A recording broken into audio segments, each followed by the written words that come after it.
我手里这是粉丝借我的一颗蜘蛛100，据粉丝反映，这颗轮子存在抛头异响，并且也发出去找那种专门维修的工作室给他搞了，也没有搞好。本着死马当活马医寄到了我这里，让我给看一下啊。我们首先来试一杆，看看是什么样的状态啊。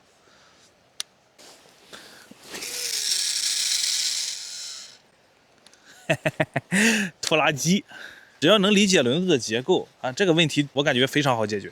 据粉丝反映啊，这个轮子换过了线杯啊，换过了轴承都没有解决啊。之所以没解决，是因为它找不到核心问题。在这里我也可以先下一个结论，这个问题跟轴承、线杯没有任何关系。我的观点是它的小齿有问题。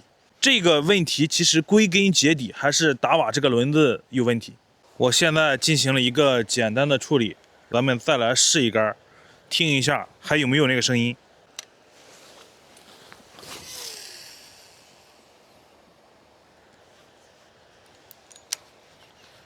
声音没了，不放心，我们再来一杆啊。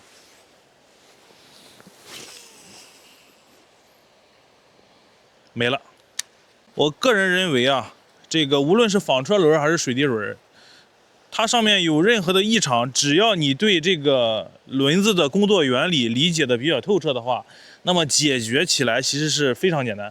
我现在打开这个轮子给大家看一下，我只是在这个线杯轴上给它涂了一点油脂，这个问题就得到了解决。我个人认为，之所以出现这个声音啊，是这个轮子先天问题啊。主要原因就是这颗轮子的小齿在微调的这一侧并没有轴承支撑，也就是说这颗轮子小齿它是跟线杯轴一直接触到一起的。因为这个小齿与线杯轴之间还有间隙，并且小齿是在上面晃动的，那么在线杯高速旋转的时候，它就会带动小齿在线杯轴上剧烈震动。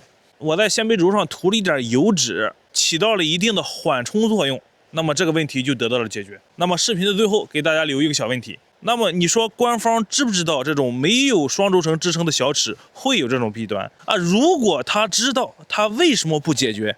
欢迎大家在评论区讨论。感谢大家的观看，下期视频再见。